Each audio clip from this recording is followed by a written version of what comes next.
be here this evening, and we just thank you for all for being here tonight. We're going to open up our program with prayer.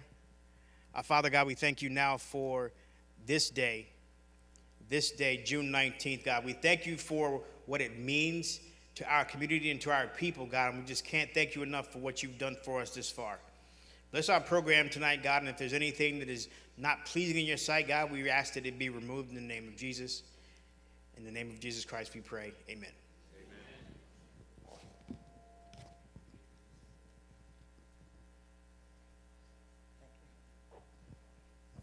Good evening. Giving honor to glory to our Lord, Master, and Savior. We at the First Baptist Church of Progress Village in the Black History Ministry, in celebration of Juneteenth, we welcome you to our documentary and our panel discussion tonight.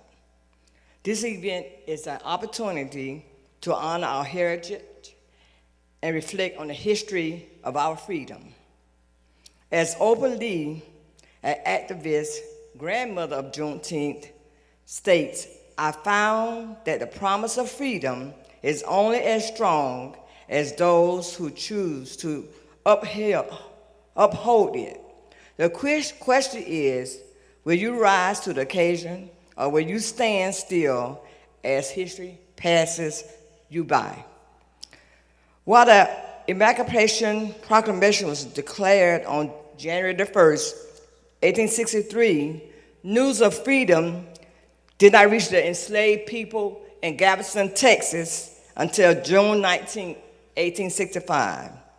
It took 156 years for this day, also known as Freedom Day or Jubilee Day, to be recognized as a federal holiday when President Joe Biden signed the congressional bill on June 19, 2021. We welcome you again in this engaging celebration. As President Barack Obama once said, when we are met with cynicism and doubts, and those who tell us that we can't, we will respond with that timeless creed that sums up the spirit of our people. Yes, we can. Again, we welcome you to our program.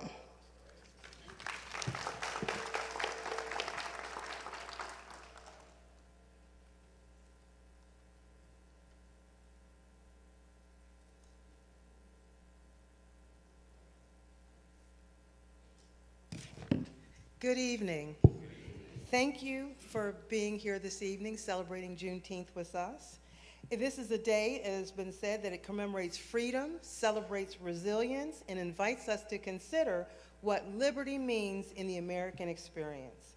So for those who, back in 1865, when there was no cell phone, no internet, no computers, no way of knowing that it took them as long as it did to find out about the freedom.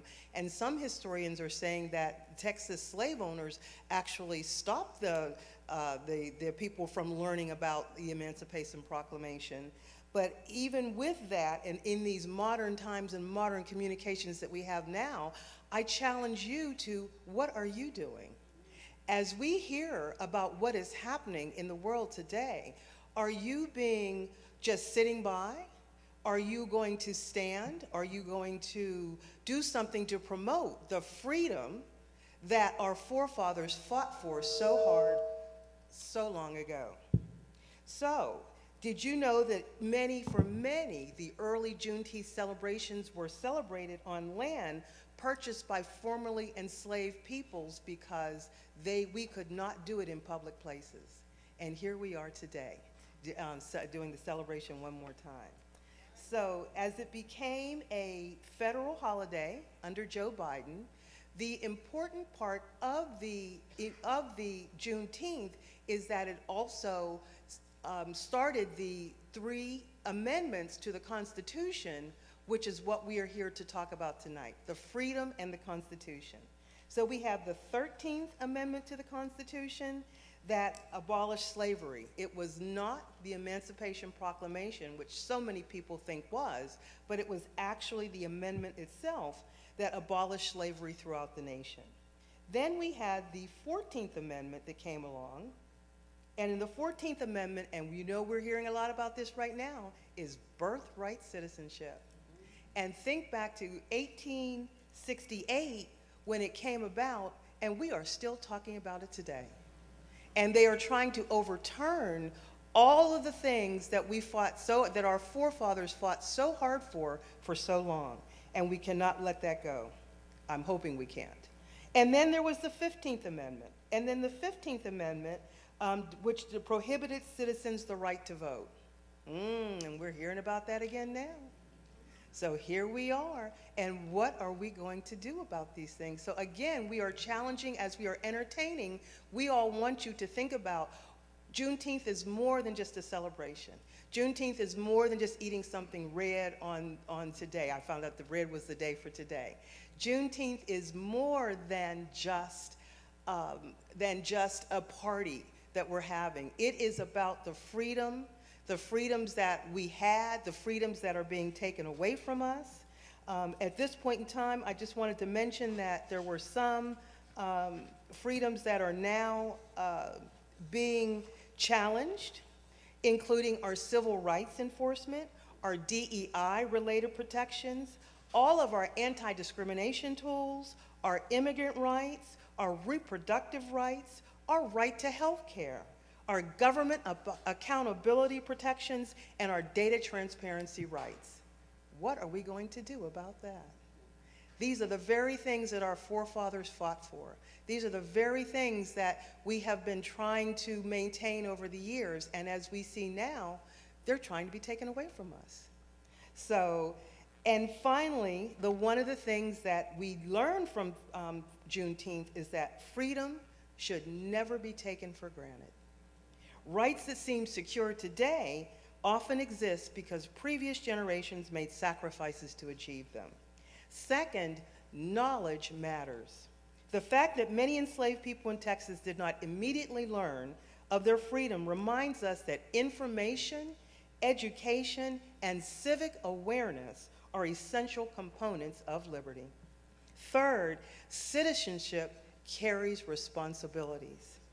The Constitution provides a framework for self-government, but its success depends on informed and engaged citizens who participate respectfully in civic life. And finally, Juneteenth teaches us the power of hope. The people who first heard the news of freedom on June 19, 1865, faced uncertainty about the future. Yet they embraced the possibility of a better tomorrow. Their courage and determination helped shape the nation we know today. So as we celebrate Juneteenth, let us honor the individuals whose lives were transformed by freedom. Let us recognize the constitutional changes that help make that freedom permanent. Let us appreciate the diversity of experiences that enrich our nation. And let us commit to the principles of liberty, equality, justice, and human dignity. Juneteenth is not only a remembrance of the past, it is also a reminder of the ongoing promise, the idea that the circle of freedom can continue to expand, that constitutional principles can become more fully realized, and that people from every background can work together to build a more perfect union. Fannie Lou Hamer, civil rights activist and voting rights activist, said, "Until we are all free, ain't none of y'all free. Until we are all equal, ain't none of y'all equal. Until we can all get in, ain't none of y'all really in, because proximity is not equality." So as you watch the film, we want you to think, does this film change, challenge, or reinforce your understanding of freedom? Thank you.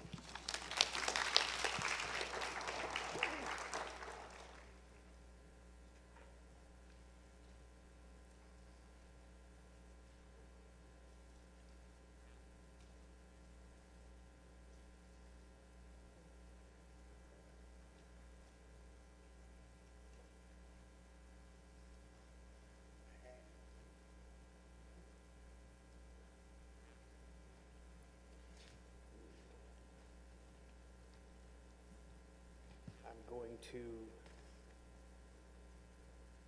read for us General Order Number 3. That is the order that was read to the folks in Galveston. General Order Number 3. The people are informed that in accordance with proclamation from the Executive of the United States, all slaves are free. This involves an absolute equality of personal rights and rights of property between former masters and slaves, and the connection heretofore existing between them become that between employer and hired labor. The freed are advised to remain at their present homes and work for wages.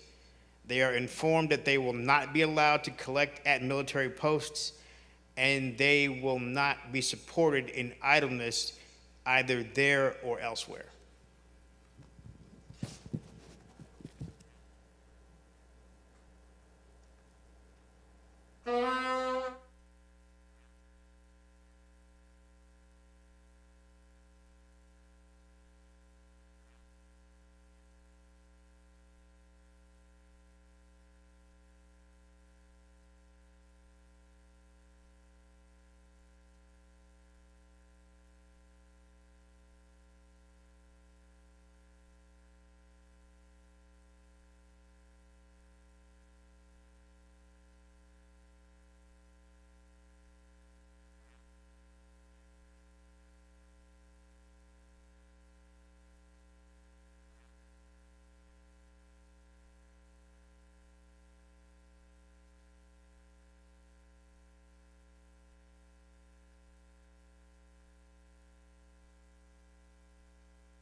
Juneteenth is a holiday that has been celebrated by Black communities in Texas for more than 150 years. Huge parades, all-day festivals, marching bands, drum lines, dancers. The holiday commemorates the end of slavery in the United States. Freedom. It commemorates freedom. In 2021, Juneteenth became our newest national holiday, thanks in part to the efforts of Native Texan Opal Lee. Freedom is the goal for everyone, not just Black people, not just Texans. Freedom for everyone. So what's the story of Juneteenth?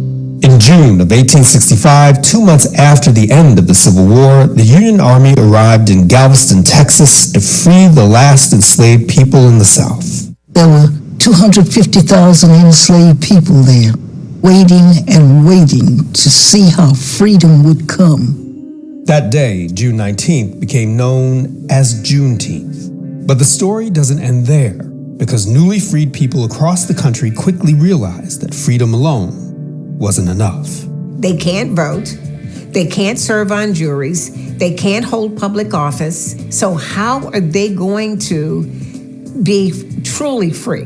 Real freedom meant having rights, specifically full and equal citizenship rights. If they're going to have any hope of equal or fair treatment, they have to be citizens. Because as Americans, citizenship is what makes us part of the we in We the People. It gives us important legal rights and protections under the Constitution simply because we were born here. But it wasn't always that way. Equal citizenship for all Americans was not in the original Constitution. Many of the ideals that we now think of as absolutely fundamental to American identity actually come from the struggle against slavery, the struggle to become a better nation. This is the story of Juneteenth, the fight to end slavery in America, and how that fight remade the Constitution to guarantee freedom and citizenship for all Americans. Okay, so to understand how we got to Juneteenth, we need to go back to the start of the Civil War. In 1861, the issue of slavery had torn the nation apart. 1 year earlier, Abraham Lincoln had been elected president after promising to stop the spread of slavery. The South just blows up. They cannot believe that this man is in the White House who they think is going to get rid of slavery. Now, the truth is, Lincoln had no plans to abolish slavery. He just didn't want to see it expanded into the western territories of the United States, in part because he thought it would hurt poor white workers if they had to compete with enslaved labor. But in a bit of a hysterical overreaction, the Southerners decide their way of life is threatened. They say, we are defending slavery, and that's why we're seceding. 11 southern states seceded. That is, they broke away from the United States to create their own country, which they called the Confederate States of America. Abolitionists like Frederick Douglass saw the moment as an opportunity. Frederick Douglass was the most important black leader in the 19th century. Born into slavery, Douglass escaped as a young man and went on to become an outspoken anti-slavery leader. From the very beginning of the war, Frederick Douglass had been pushing Lincoln to make the ending of slavery central to the war. Lincoln, however, resisted. He simply wanted to bring the southern states back into the Union to keep the United States of America, well, united.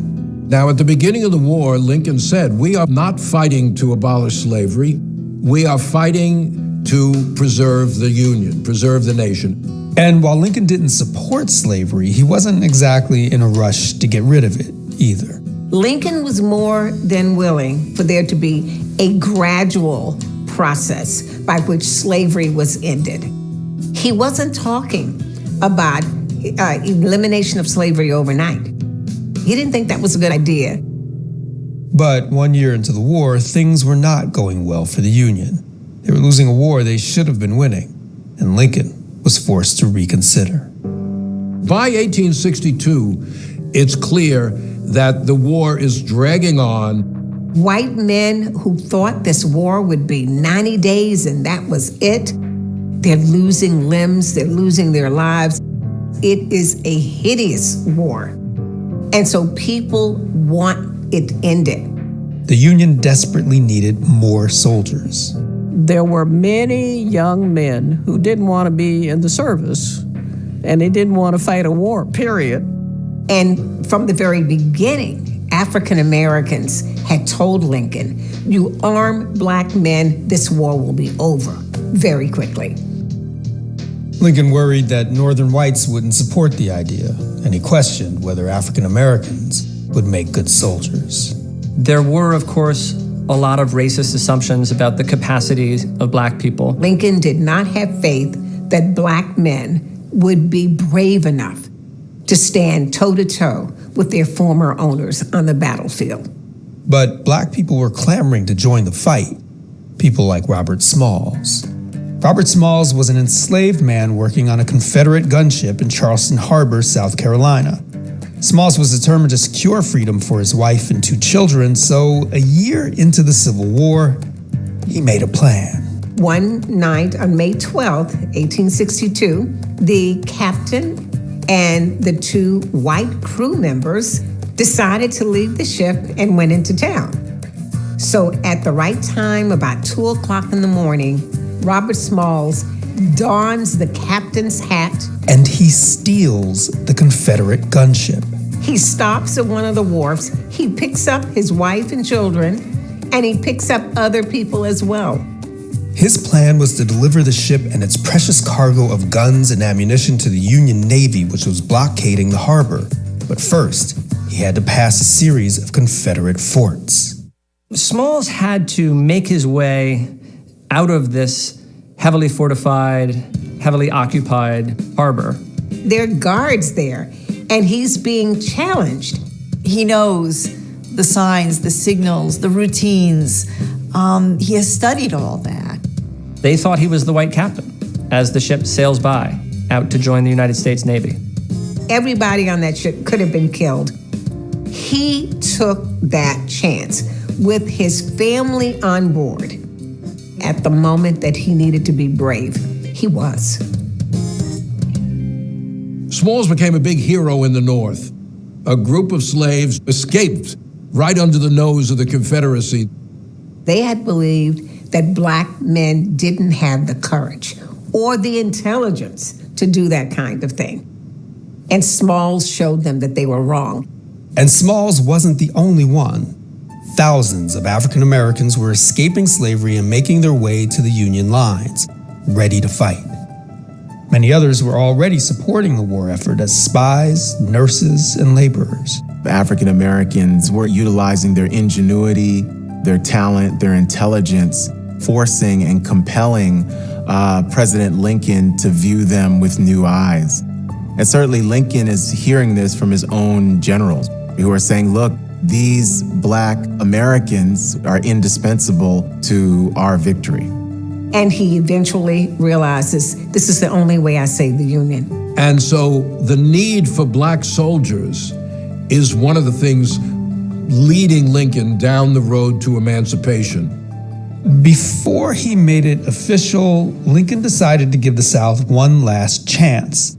In September of 1862, he drafted a preliminary Emancipation Proclamation. He drafts this preliminary Emancipation Proclamation, which is a threat to the South, but also an offer. It's basically saying, if you continue to fight and we win, slavery is over.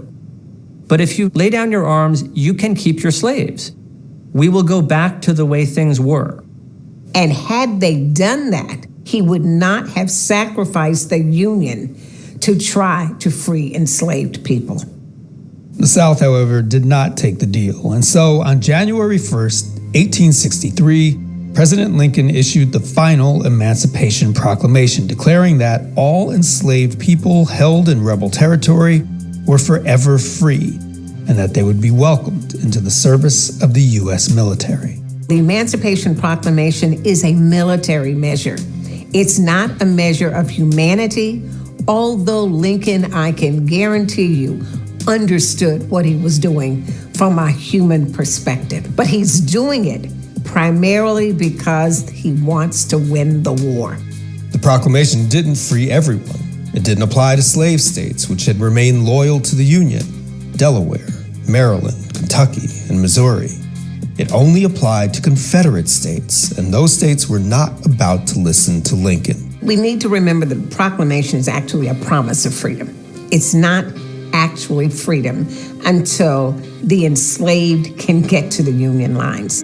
All the same, the Emancipation Proclamation was incredibly significant. The Emancipation Proclamation clearly changes the character of the war, because now the end of slavery is one of the United States' goals. This is a war for freedom. It's like pulling the cork off and letting the genie out of the bottle. Everyone understands the new chapter is beginning. But the most important thing about the Emancipation Proclamation is that it says black people will be welcomed into the military service of the United States, because that, I think, is what makes black citizenship inevitable. That's right. United States citizenship, which puts the we into we the people, had been denied to Black Americans by a Supreme Court ruling 3 years before the war. Let's go back for a second. In 1857, a case called Dred Scott v. Sanford was decided by the court. Dred Scott had been taken to places where slavery was illegal by his master. Scott believed that because he had lived in a free state and free territory, that he was automatically free. So Scott sued for his freedom along with his wife Harriet and their 2 daughters. In an opinion issued by Chief Justice Roger B. Taney, the court ruled that not only was the Scott family not free, but they were not even allowed to sue for their freedom because they were not citizens of the United States. The Supreme Court rules that no Black person can be a citizen. Citizenship is purely for white Americans. And it is a devastating conclusion. It meant the rights and privileges guaranteed by the Constitution did not apply to African Americans. Citizenship is really not defined in the original Constitution. It protects rights, the rights of citizens, but it doesn't tell us who's a citizen and who's not. And so the court looked to settle the question by saying the founders had never intended for African Americans to be considered citizens. They were property. They were not human beings in the sense of citizenship. Taney said, how do we know the founders didn't want them to be citizens? One of the things was they were not permitted to serve in the military. And he said, because the military is an insignia of citizenship. So 6 years later, in 1863, when Lincoln issued the Emancipation Proclamation allowing Black men to serve in the military, it was a pretty big deal. Not only could they fight for their freedom, they could also stake a claim to citizenship rights. Now, to be clear, free Blacks like Frederick Douglass had long argued that all African Americans born in the United States deserved citizenship rights. But after Dred Scott, he realized that they needed a way to claim citizenship that could not be denied. Frederick Douglass is really a clever strategist. He understands that there's a bargain to be struck. He believed that if Black people entered the battlefield, if they fought for the nation, then how could the nation say you're not worthy of citizenship? Once you have Black men in the uniform of the U.S. Army, carrying muskets with the eagle on their shoulders, America will not be able to keep them out. And so he not just encouraged, he begged Black men to serve. And they responded. By the end of the war, nearly 200,000 Black men served in the Union forces. The impact of Black soldiers on the war is actually enormous. These Black men are serving in battles. There are over 400 battles that they're in, some of them absolutely crucial. And they suffered under horrendous conditions. Half the time they weren't paid, they weren't fed well. Despite discrimination, unequal pay, and poor treatment, Black soldiers fought bravely. And they helped to turn the tide for the Union, just as Lincoln had hoped. Their success and their sacrifice also changed his mind, and he came to support Black citizenship. He recognized the debt that the country owed to Black men who had gone to war for a nation that until that point had not done anything for them except to keep them enslaved.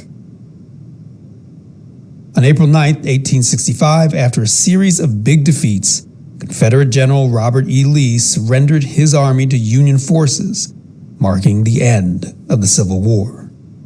The Union Army marched through the South, enforcing the Emancipation Proclamation as it went.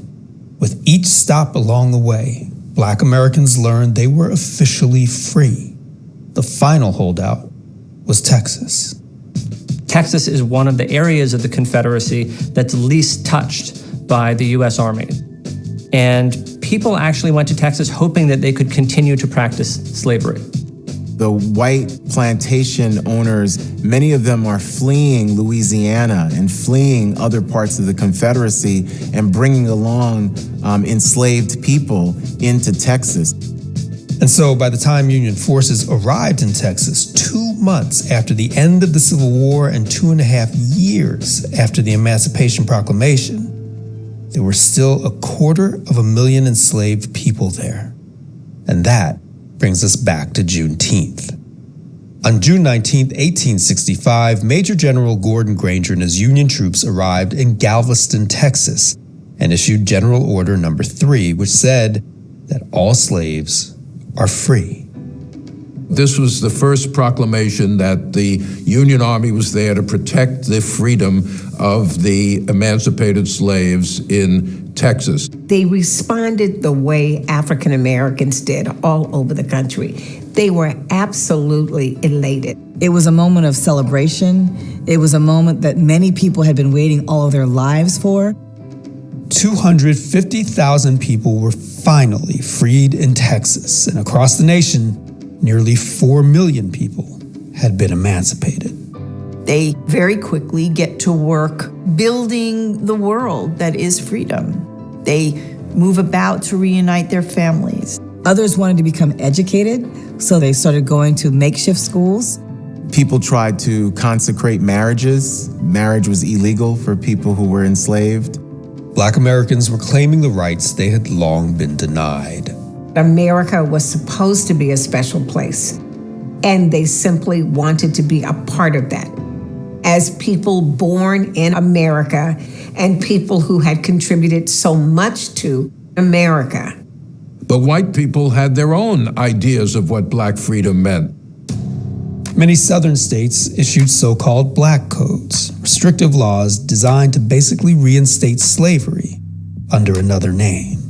They clamped down on the freed people to deny them an education, to deny them access to land. There was violence over almost every area of life. There were various massacres that took place in Louisiana, in Tennessee. A lot of people got killed. So it was a bloody sort of time. Black people realized that freedom meant absolutely nothing without the right to protect one's home, to protect one's family. And that's why they're pressing for citizenship rights. Now, remember, by the end of the war, Lincoln supported black citizenship, and most of Congress agreed with him. But just 5 days after Lee's surrender, Lincoln was assassinated. And the man who replaced him, well, let's just say he was no Lincoln. Lincoln was succeeded by Andrew Johnson, a man who lacked all of Lincoln's qualities of greatness. He was deeply racist. In terms of political participation, he basically felt that that was still only for whites. And so it became clear that if there were to be any hope of real freedom and equality for African Americans, that needed to be written into the Constitution. So let's stop for a second here to brush up on constitutional amendments. Amendments are changes to the Constitution. They are very different from regular old laws, which can be repealed by Congress or vetoed by a president who doesn't agree with them. A president like Andrew Johnson. Now, constitutional amendments need a huge majority. They need to be passed by 2/3 of Congress and ratified by 3/4 of all states. But the president has no vote in this process. And so, as the nation tried to recover from the Civil War, a time called Reconstruction, Black Americans pushed Congress to put freedom and citizenship for all into the Constitution so that those rights would be guaranteed. What Black people want is a new birth of American freedom and a new American republic forged in multiracial democracy. Black conventions meet throughout the South.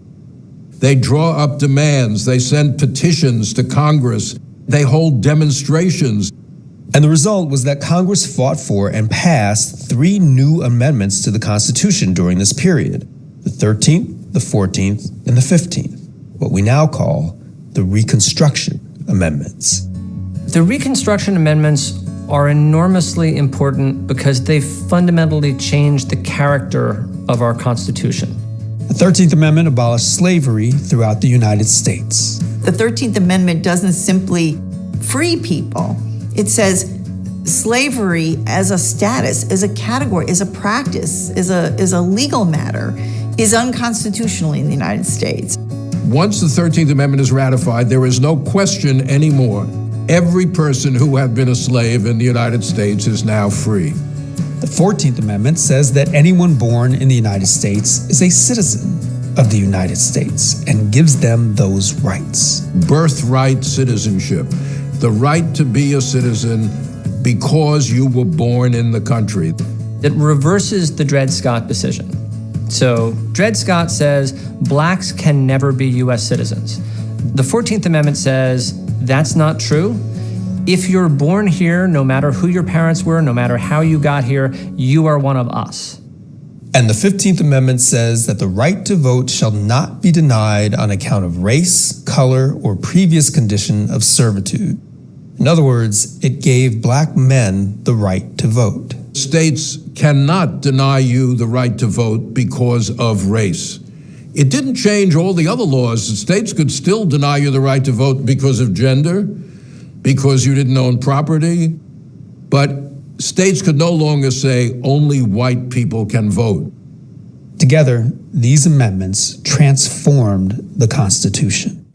This is a sea change. It's a sea change for Black Americans who now are on new, firmer, different footing, and it transforms our idea about who belongs and how and why. For the first time, the Constitution included this notion of equality for all. The Reconstruction Amendments marked the promise of a new birth of freedom, of citizenship that belonged to everyone. And it was that promise that African Americans began celebrating year after year on Juneteenth. The promise of Juneteenth is this idea of ending slavery, ending racism, ending inequality, and thinking about America as this really expansive place where all things are possible for everyone. People would dress in their Sunday best. They would wear the nicest clothes they had. How black people loved to wear good clothes, and they dressed to the nines. And they would go down to the barbecue grounds. It was very much a moment of jubilee. They're playing their instruments, they're singing songs, they're dancing, they're laughing, and they're eating food, and they're celebrating freedom. Displays of dignity and citizenship are a huge part of these celebrations. You see parades and people with floats that have beautiful flowers put on the spokes of the wheels. Black men, former soldiers, are marching with a real regal military bearing. African Americans were really proud to think about freedom and to embrace their freedom. Juneteenth becomes a celebration and a commemoration, but also an opportunity to organize and uplift communities that are under siege.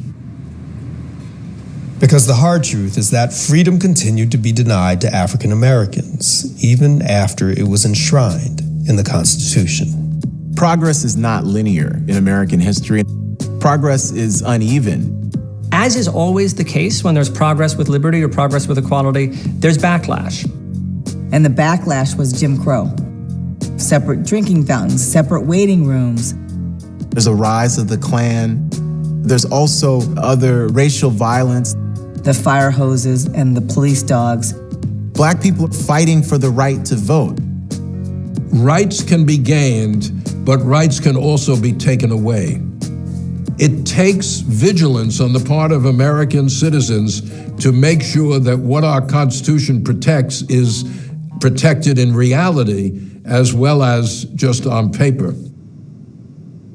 Today, as our nation celebrates Juneteenth, we can reflect on our history and consider how it continues to shape our society.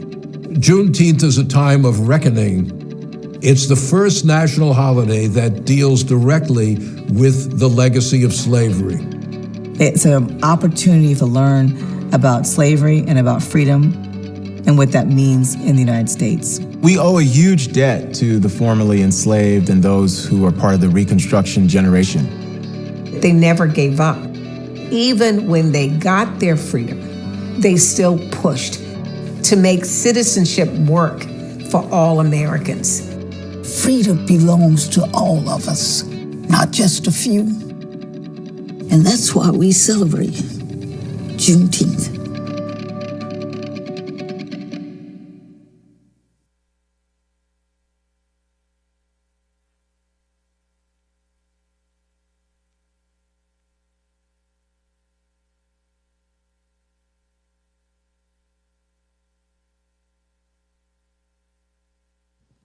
Good evening. I'm Gail Perry. At this time, will all of our military men and women please stand?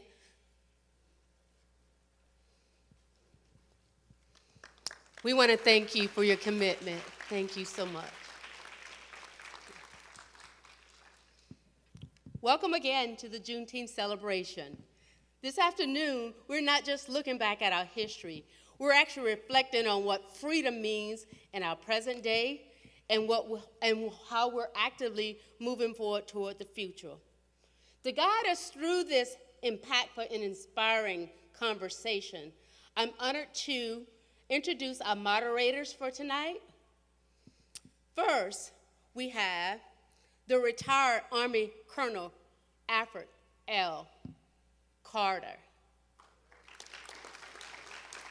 Colonel Carter brings a distinguished background of 28 years of service, a journey that has encompassed deployment and missions across 40 countries. In recognition of his leadership and the sacrifice he'd received, over 30 individual, joint, and unit medals of commendation from the military during his military career. In 2019, Colonel Carter was appointed Chief of Staff of the Florida Department of Veterans Affairs in Largo, Florida. In this vital role, he provides operational and administrative oversight of the department functionality entities. His leadership directly impacts 1,500 employees and serves about 1.4 million veterans and their families. Al Carter here at the First Family is the husband of our retired Lieutenant Colonel, Miss Marlena Carter. They have 2 children and 2 beautiful grandchildren. Our next moderator, Dr. Shan Johnson. You guys may know her as Shanika. We call her Shan here at the First Family. Dr. Johnson is dedicated career education and has worked tirelessly to provide leadership and education at the schools, district, and state levels. In her current role as the director and project manager lead for educational consulting firm, she oversees the implementation of critical Florida and Ohio initiatives designed to strengthen school structures and systems. Shan's calling in education is deeply rooted in her Christian-centered principles. She holds a profound passion for empowering educators to prepare children, not just for academic achievements, but also for lasting success in life beyond their professional achievements. Ms. Johnson is a devoted mother, sister, grandmother. She has served faithfully alongside her First Family for more than 20 years, consistently demonstrating heartfelt commitment to the ministries, to service, and to our community. Ladies and gentlemen, Shan Johnson. Attendees, we're in incredible hands tonight. Please join me in giving a warm welcome to our moderators as we begin tonight's conversation.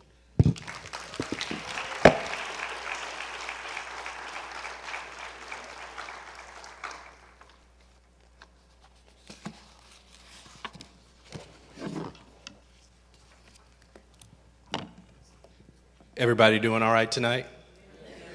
I thank you all for your participation, first of all. It is great to see so many of you here tonight on this, I hate to call it an auspicious occasion, but to me it is, because being a military guy for 28 years, you know, my ability to do what I was able to do in the military is a reflection of what these guys did back then. So that is, you know, that is such a great opportunity for me to reflect and you know, and be thankful in my own right, because like I said, if they didn't start, I couldn't finish. So I just thankful for that. But we're not here to talk about me. So, but we are here to, I'm here to welcome our distinguished panelists. So gentlemen, I am going to start with the ladies first, or my mom would just roll over in her grave and kick me if I didn't. So first off, we have Attorney Jocelyn Hardwick. Attorney Hardwick is rewriting the script for what it means to be a modern-day legal superstar. She is molding the minds of future attorneys as a professor at Cooley Law School, teaching constitutional law and criminal law at the same time. Oh my God. She is the founder and president of Diversity Access Pipeline Incorporated, better known as Journey to Esquire, a nonprofit dedicated to promoting diversity and access through scholarships, leadership programs, podcasts, and blogs. She is also the founder of Lawyerish, which is a business that empowers every legal journey. Attorney Hardwick coaches and mentors the next generation of lawyers, hosts curated conversations, creates films and musicals. She writes books and novels. When do you sleep? Oh my goodness. She has received the Florida Bar Young Lawyers Division Diversity Award, the Florida Bar's Professionalism Award, and the ABA Pipeline Council Alexander Rising Star Award for Excellence in Pipeline Diversity for her work with Journey to Esquire. So ladies and gentlemen, please help me welcome Attorney Hardwick.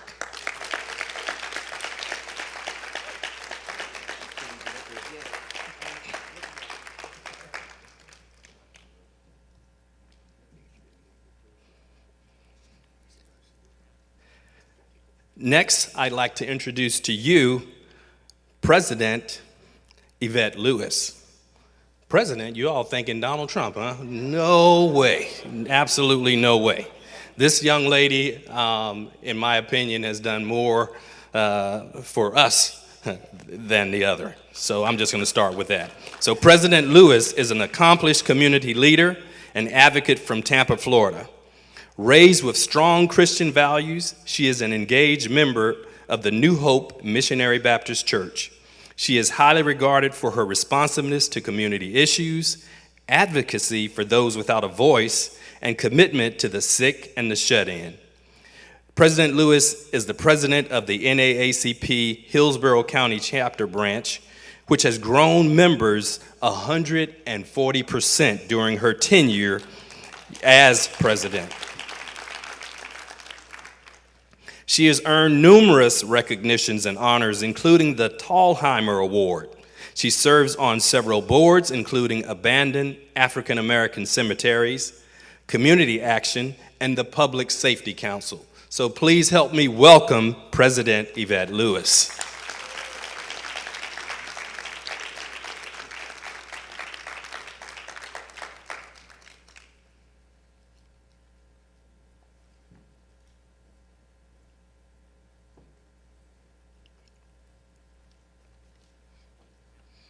Next, we have Judge Travis Coy.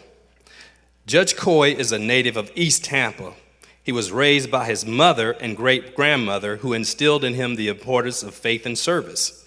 He worked at the state attorney's office for 18 years and survived. Oh my goodness. He also served as the juvenile division chief for 6 years. He's tried over 100 jury and non-jury trials, from petty theft to serious violent crimes. He would eventually move to Bush Ross Practicing Attorneys to handle complex first-party property insurance matters. Attorney Coy is active in the community as the community board of directors at the Abe Brown Ministries and minister at the Pentecostal Church of God in Christ, Church of God of Jesus Christ, Incorporated. He is past president of George Edgecombe Bar Association and Hillsborough Association for Women Lawyers Board of Directors. Attorney Coy is the proud father of 2 sons, Travis II and Thaddeus. Please help me welcome Judge Coy.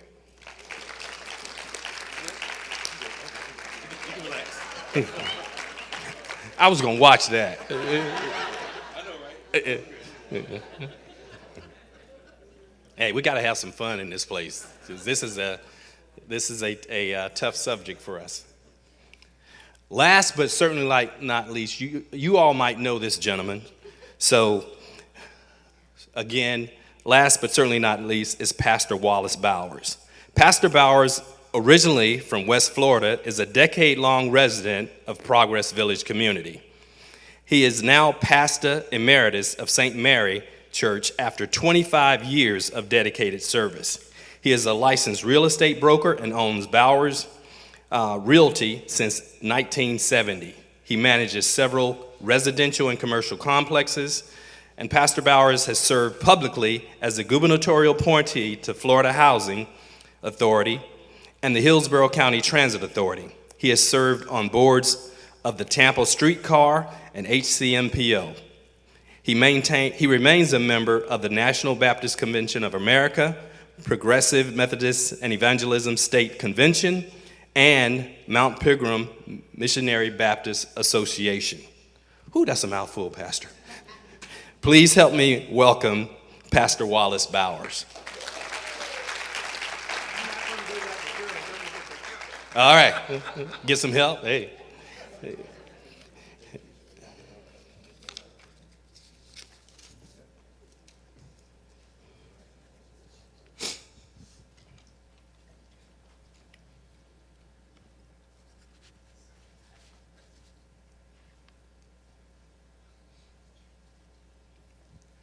So before we get started with the panel questions, we want to just quickly review the amendments that we're going to be discussing. So the First Amendment, the 13th Amendment, abolished slavery and involuntary servitude across the United States. The only exception was as a punishment for a crime for which a person was duly convicted. The 14th Amendment of 1868 declared all persons born or naturalized in the United States to be American citizens. Now that military piece that they talked about was kind of what came about as our naturalization. It guaranteed all citizens equal protection under law and required states to provide due process of law before depriving anyone of life, liberty, or property. Keep that in mind as we go along. The 15th Amendment of 1870 prohibited the federal and state governments from denying a citizen the right to vote based on race, color, or previous condition of servitude. So as we continue to move forward, as I said, these amendments are going to be very important to our discussion. So with that, I'm going to turn it over to my partner in crime, Shan, to begin the panel questions. Thank you, Al. Hello, everyone. Hello. It's great to see so many of your faces. One of the things that stood out to me when Rashenda greeted us, there were 2 things. One, she asked a question, what are we doing? And that made me sit up straight. What are we doing? And dare I say, what are we, Black people, doing within our community?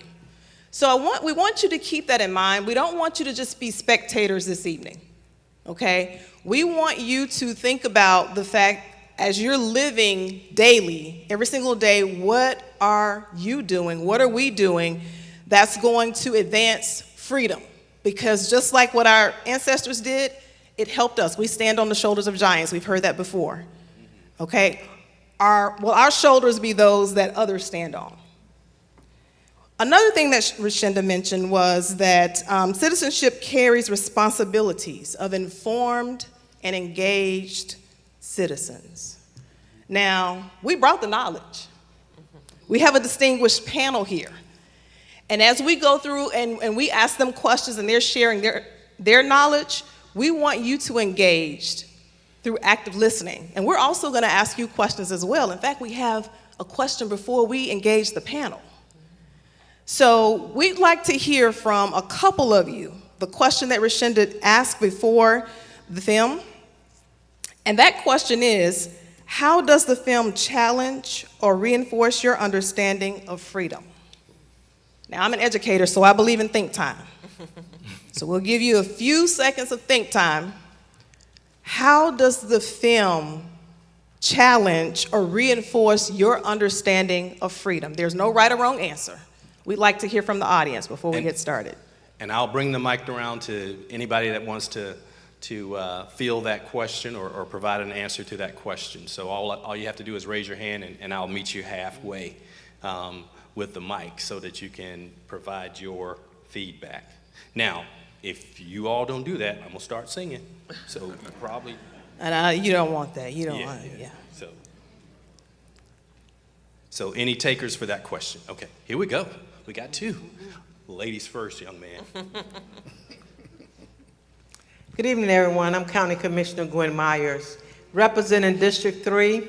Freedom is engaging the community to understand the importance of being educated is what government is all about. We know majority of us don't like government, but government takes care of the community. Oh, y'all don't agree with me?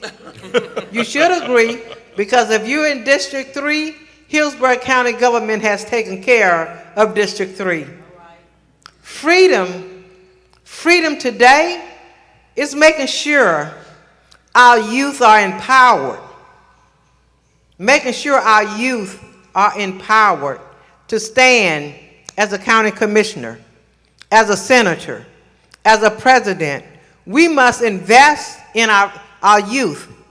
Freedom for all. This is what we just witnessed when Dr. Oprah Lee was at the White House, because freedom to her was walking 2.5 miles every June 19th in honor of Juneteenth. Freedom is us. We're going to understand what freedom is about come August and November. Freedom is our right to vote. Freedom to use your right to vote. Don't let anyone take freedom from you. We are not going back. They want us to go back, but we're not going back. Invest in today. Make your voice heard. When elected officials come out here, anywhere, they must be accountable to you, even me.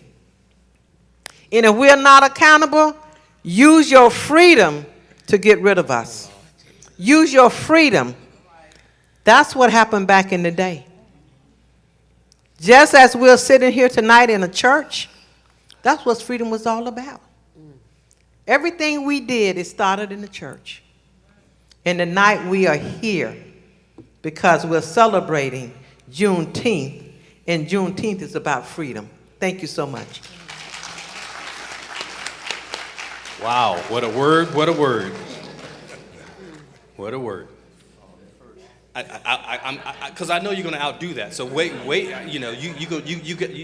she warmed up, she bunted it to second, and we planning on you making a home run. I don't know about that, but. Thank you, Commissioner Myers. Thank you. Good evening, everyone. I'm Henderson Taylor. I'm a deacon at church here, and I thank God for this opportunity to be here and to watch that great production there. What I saw in that production is that the importance of history. History can be a benefit to you. If you don't learn history, you're bound to repeat mistakes. Mm-hmm. And so that historical piece told me that we cannot sleep. We cannot let somebody define what it means to be woke, because we all need to wake up and realize that you can see it today. If you go to the Legacy Museum in Montgomery, Alabama, you'll see what the Justice Department, what the judges, the Supreme Court did or did not do to ensure our freedom. And so Juneteenth is a great opportunity for us to realize that we have to continue to fight for freedom because it's not free. Not just for military people, but for all citizens. We have to be awake and we have to continue to fight and struggle every day to bring everybody to the understanding that Juneteenth means that everybody needs freedom.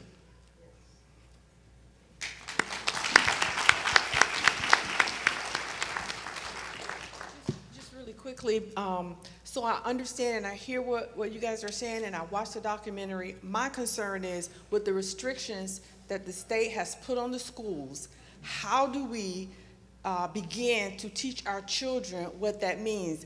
The burden is now on us as the parents and the community, but they have now restricted what can be taught in the schools as far as Black history. So that's a huge problem, because if they're not educated about the history, how can they truly appreciate and know anything about the freedom and the rights that we're supposed to have? So that's a concern. So I don't know, you said, what can we do? What can we do to get back that education of that Black history back into our school system?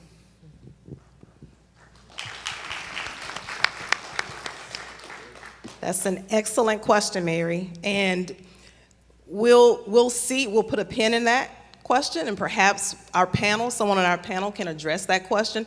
But that is critical. I'm in the school system and I live it. I see it every day. So what I'm going to do is turn the podium back over to Al so that we can go ahead and engage our panel. Thank you so much. Now, Juneteenth celebrates not only the emancipation from slavery by the passage of key pieces of legislation we've just been talking about, the 13th, 14th, and 15th Amendments to the Constitution, but it also empowers us to think beyond what that means then and what it actually means today. So we brought some soul-searching questions and thought-provoking questions forward for our panelists. So panelists, I need to give you some instruction before we start, only because that's the military in me. You know, we start, we want to be judicious of your time and everybody else's. So we're going to ask you to respond to each question, no more than 3 minutes if possible. So we have a minute for any rebuttal that might take place. Now, with that said, everybody clear? Yes. Okay. So we're going to go with the first question. Now, the first question is for the entire panel. Now, any of you can start first, okay? Any of you can start first, but and then we'll just go down the line from there. So the first question is, what modern systems or practices, while not slavery in the legal sense, may still limit freedom, opportunity, and self-determination for members of the Black community? Now, I'm going to repeat that one more time because, as Shan said, we need a moment to process this stuff before we go ahead and echo our response.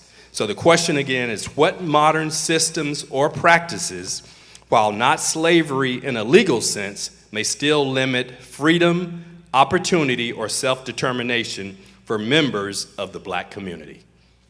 Anybody want to? I guess I'll start.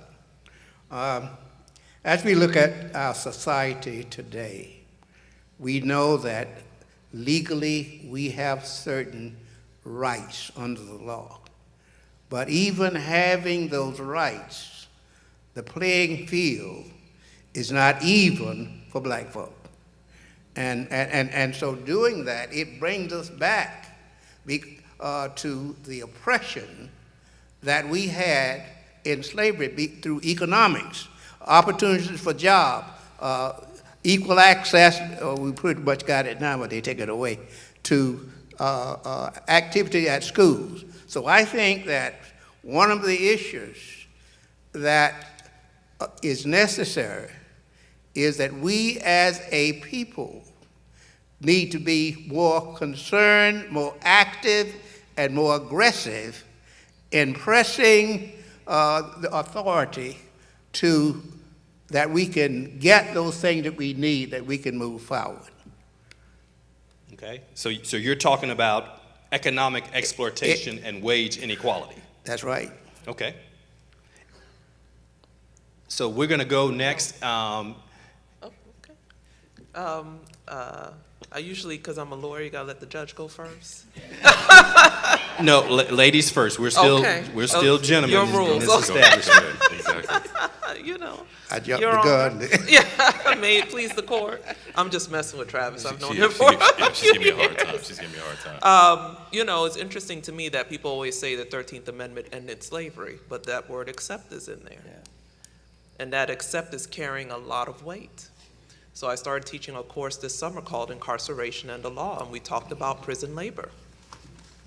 They don't have to pay prisoners to work. Amen. And people think it's an afterthought, but it is by design.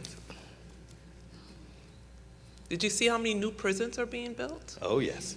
See how many people are being sent to prison for minor nonviolent crimes? Yes. And then what do those people do when they get there? They work. Yes. Not only do prisoners have to do all the work within the prison itself, but they are legally allowed to be leased out to private companies at $1 an hour. They were leased out here in Florida to the orange groves. They were leased out to all kinds of companies now that are big Fortune 500 companies. And that impacts our community because, as we know, we're overrepresented in incarceration and the carceral system.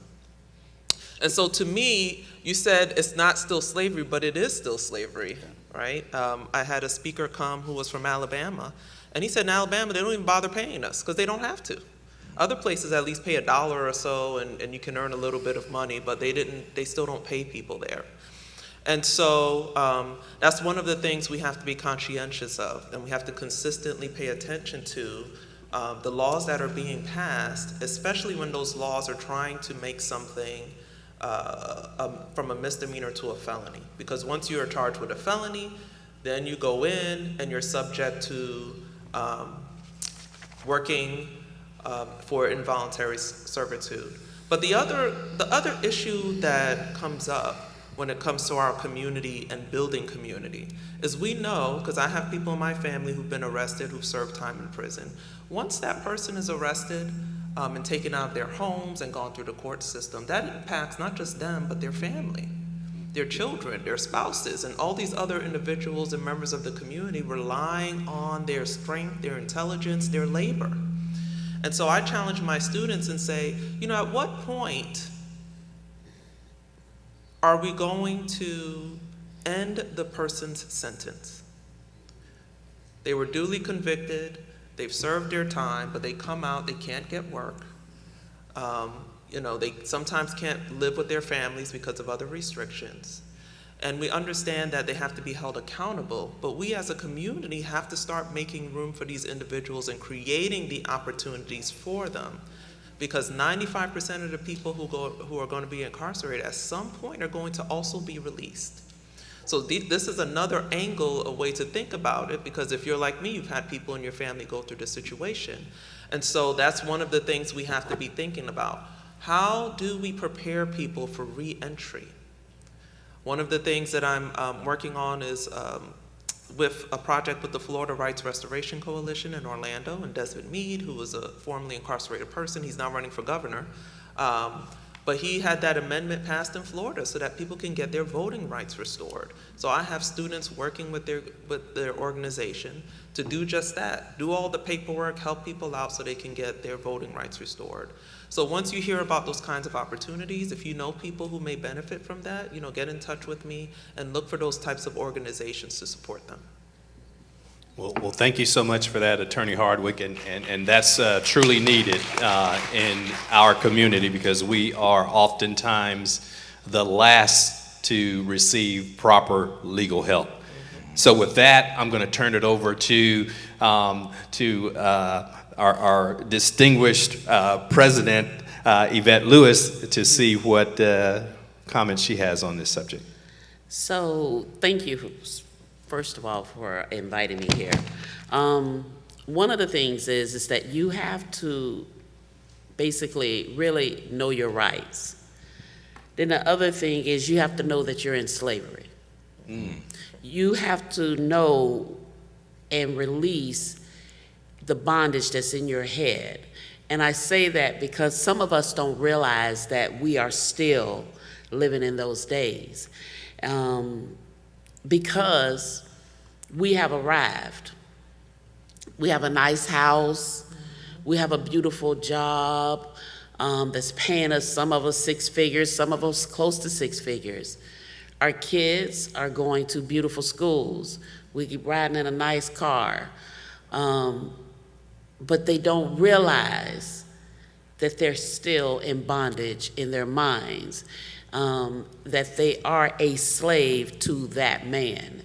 And so until they get into a crisis, or their child that lives in that beautiful gated community where everyone says, nothing like that will ever happen in my neighborhood, and they're riding a bicycle down the street and they get pulled over by the police, then they want to say, oh, woe is me to my child. And then that's when they knock on my door. And that's when I have to give them reality and say, when the last time you looked in the mirror and realized you're still black?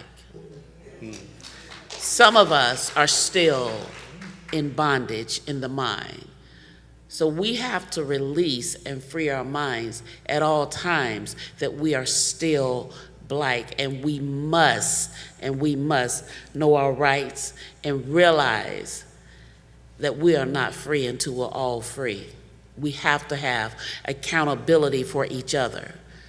Back then, they grabbed each other's hand. Now, we just walk straight ahead and say, I got mine, you get yours, and don't ask me for help. We have got to realize that we have got to reach down and pull someone up. Your success does not determine your dollar, but your success is what you reach and pull back and carry it along with you. Those are truly great words. You know, enslavement of the mind is definitely one of the things that holds us back. But you also have to understand one of the key points that that President Lewis didn't mention is that diversity is gone. So those protections that we had before are no longer. Those things that helped us to be built up, they've gone. So it is important, as President Lewis just mentioned, that we got to be able to bring someone else along beside us to, at a minimum, take our place, so that we don't lose ground, even if we don't gain ground. So we got to make sure that we continue to move forward. So with that said, I'm going to turn it over to Judge Coy for his remarks. Yes, thank you. Good evening, everyone. Oh, I know we can do better than that. Good evening, everyone. Yeah, it's getting there. Good evening, everyone. Good evening. All right, much better, much better. So with respect to my comments, because of my new position, I'm a little handcuffed, so to speak, in terms of my, I guess, free thought, so to speak. But I will say this in direct response to the question that was asked, and was actually somewhat alluded to earlier, and I took my time to think of it. And I would say the number one thing, and this goes back to what is freedom. And the way I look at it is freedom starts with information. And the best way we get information is through education. And so I believe, in terms of the answer to the question, we have to make sure that, well, actually, let me rephrase this. Every school is not the same. I'll put it that way. And we have to make sure that as parents, as voters, as our commissioner said, that we are making sure that our voice is being put out there. It's one thing to have access to go to, whatever school that you want to go to, but what about the schools that are left behind? What are we doing with respect to that? So I would say is that we need to make sure that schools, regardless of what area or what region they are in the county, we need to make sure that those schools are not left the students aren't left behind, but those schools aren't left behind either. And whatever deficiencies that those schools have, we have to make sure that those schools get up to par.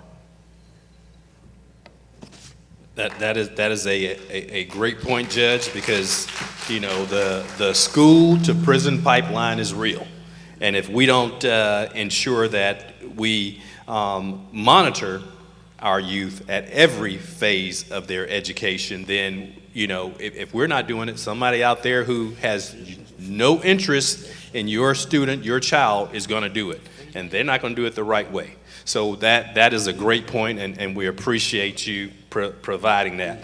Now, we just as a quick recap, and we want to move on quickly. Those legally recognized forms of enslavement. They touched on mass incarceration, prison labor, economic exploitation, and wage inequality.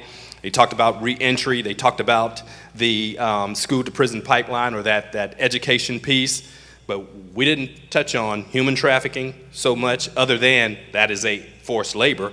And we didn't talk about just essentially sex trafficking. We didn't jump into the broader social and policy decisions that are continually being debated. But we want you to know that those things are key aspects of this slavery as well. So don't just take those issues as being the only concerns, because there are more far-reaching concerns. Now, we're limited in time, so I want to pass this over to as I said, my partner in crime, Shan, to ask the next set of questions. So actually, Attorney Hardwick addressed our question around, you mentioned there's that exception clause in the 13th Amendment. And you expounded upon the involuntary servitude as punishment and the fact that prisoners work, even though they're not paid. And so that affects, we all know someone who has been in prison, someone who's currently in prison, and while we're living our lives, that becomes their life. Is there anything that you'd like to add to that piece that you mentioned regarding prison? In the course that I'm teaching, we touch on all kinds of things, from prison labor to sexual abuse to education within prison to reform, rehabilitation. I've had so far 3 individuals who are formerly incarcerated come speak to the law students and share their stories of redemption. I think if we can reimagine what incarceration looks like and start to advocate for that reimagining, we can at least create a system where people are coming out of those facilities ready to become not just productive members of society, because I don't think everything is about us being creators and consumers, but better people on the other side of it. Right now we have people coming out, they made a mistake, they went in just making a mistake, they're coming out completely broken. And there aren't enough resources for those individuals when they come out. And so if we advocate for things like education within the prison system, one of the statistics one of the individuals shared, because once he came out, he got pardoned, and now he works with individuals who are going through the reentry process. He said the recidivism rate for someone who gets their bachelor's degree in prison is like 10%, and the average recidivism rate is like over 50%. And then a lot of people think, well, why should that person get to go to college for free and I can't go? But what we don't understand is it costs more to keep that person in prison than it does to send them to school, right? And so how can we reimagine what this incarceration in our criminal legal system looks like? I always challenge my students, right, because I don't know what they're going to do when they graduate. I just want them to have a glimpse and say, listen, I want you to think about all these things as you're going through your career. So whenever I talk, I like to give people context, and then I like to challenge you to ask, what am I going to do about this? So for the woman who asked about, well, what's happening with our schools? They're not allowing us to teach our history. That's why I'm an author. That's why I make films, right? Because I realized when I grew up, we had the Black history stuff everywhere. I was in Brooklyn, New York. My teachers didn't care what the curriculum said, My teachers didn't care nothing about no separation of church and state. We're going to sing songs about, Jesus and David, and we're going to learn about Dr. King and all, but they took it upon themselves to do that. And as a community, that's what we've done. We've always taught ourselves. We always created the educational systems, right? And as an educator myself in higher education, that's what I tell students. We have no excuse now for why you don't have the answers to the questions that you're asking. You literally have it in your pocket, right? So if we can compile those resources, if we can create the spaces like you're doing here in the church, we don't have to rely on the schools alone. We don't have to rely on the government institutions, although, as the commissioner said, that is part of their role. But when they are saying that they're not going to do it, then the onus is on us to create the opportunities for it. And so that's what I want to really emphasize, that we can create so much opportunities for these individuals going through the system while we're fighting the system, right? Because I want to abolish them altogether and have a completely different system of legal accountability. But I know that, that's a big dream. But hey, we just watched, this documentary. People were fighting abolition of slavery for over 200 years. And eventually they got there. So I may not get there with you. We're going to keep, fighting the good fight. And so ask yourself, what can I do? Because as we keep pointing out, all of us in here probably know someone who's been in and out of prison or is in there or is coming out, and ask, well, what can I do to help this person transition back and feel a part of the community? Right. Thank you. And may I? Yes, you may. And I was going to say, I have an interesting take on this because of my former life, so to speak. Would you say, Madam President? Don't mind her. We have a very interesting relationship. She loves me. Right, Madam President? See, she loves me. All right. As a prosecutor for 18 years, what I began to see, because it's the hated R word, recidivism. Began to see several individuals that will constantly come back. And what I would say, what would be the common theme was, and this is to our lovely professor's point, is that the reason why, and it's a very vicious cycle, and part of that cycle where it starts is that you do with what you basically are going to do what you know to do, and that's it. So, and what comes, and this goes back to why I say freedom, part of it goes back to education, information. One of the greatest tools I would say to combat recidivism, and this goes back to the professor's point, goes back to the education. The reason why the person is committing the same crime is because that's all they know how to do. They don't know a trade. They don't know a skill. So the best way, at least in my opinion, and the studies say it as well, and I know, Professor, you can back me up on that, is that in order to prevent the person from continuing to do the same thing, you need to educate that person on here's a better method, here's a better way to do it. So if you have the means, if you have the capacity, part of changing a person's mindset, changing that culture, is to make sure that you're giving that person the tools, the methods upon which that they can change their lives. What's that saying about you teach a man how to fish? It's the same concept. And one of the things, and this sounds kind of crazy during my time as a prosecutor, but I would have loved for myself to be out of work. That's the truth of the matter. However, I was employed as a prosecutor because people kept doing the same thing over and over and over. But you can't really fault a person for that if that's all that they know and that is all they've been exposed to. So I think it's up to us to try to re-educate individuals, so now that they have the means, the tools to try to have a better life, or at least be in the right path to have a better life. Thank you so much. I appreciate both of your responses. One, where Attorney Hardwick mentioned us being creators versus consumers, right? We consume so much, and I'm guilty as well. I scroll Facebook, Instagram, and we know that according to whatever it is that we watch, they pull in more of whatever it is that we're watching, right? So if I'm looking at cooking, they'll give me more cooking videos, right? So to our panelists' point of there's no reason, there's no excuse for us not to learn whatever it is that we need to learn. Information is everywhere.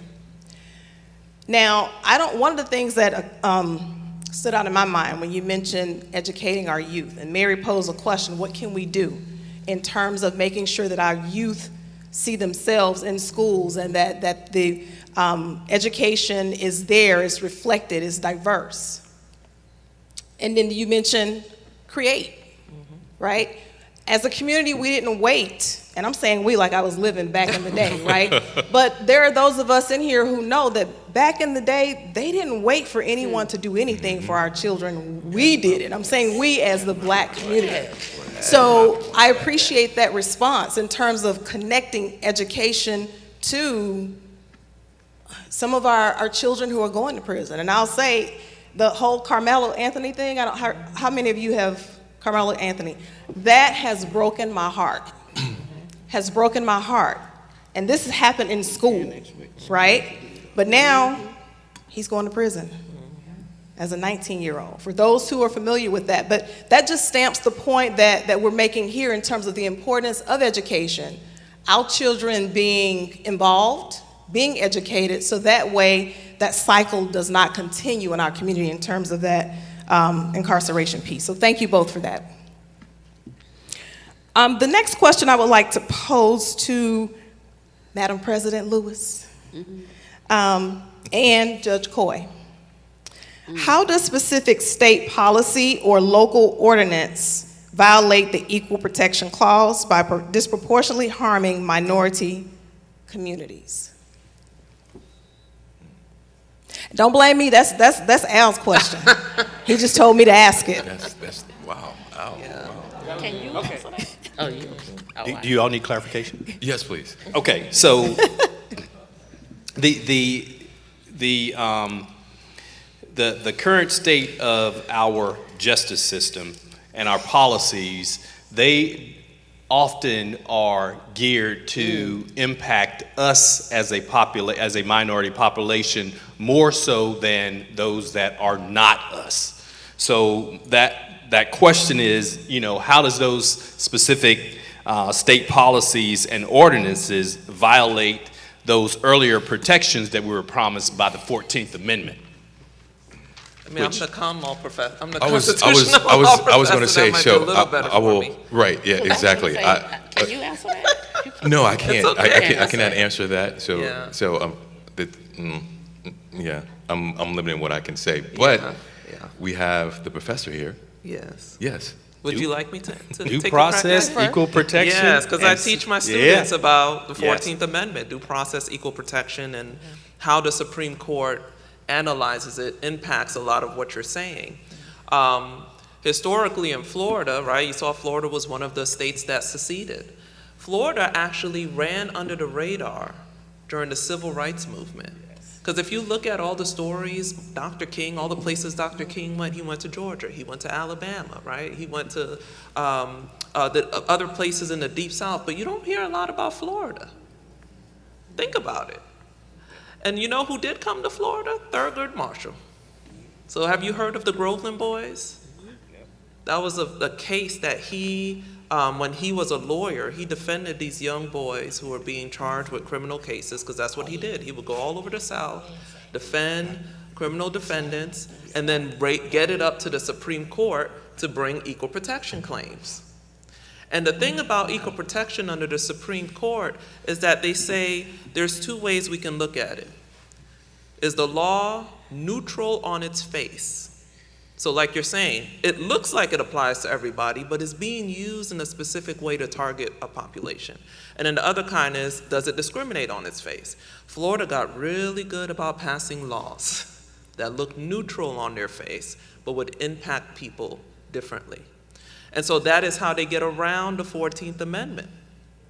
So then what the Supreme Court ended up saying was, we're going to look at things like, even though it's neutral when it comes to race, let's look to see how it is, if it is used and if it creates what's called a disparate impact. And that is what the Supreme Court is starting to get rid of. So if you've heard with the Voting Rights Act, they recently gutted it once again. So it's basically The Voting Rights Act no longer gives the protections it was designed to do. And what they did was say, we're not going to look at the disparate impact anymore. If the law on its face is neutral, we're just going to accept that it's not discriminatory. So that is how these ordinances and the different laws that you're talking about can create a disparate impact. And so what you have to do, we're going to go back to the commissioner, you got to get involved in the political process. You got to start advocating for changes in the laws. You got to serve on those juries. I got a summons for jury duty for my first time in the 20 years I lived in Florida. It's like, daggone it. My husband texted me like, there's a summons here.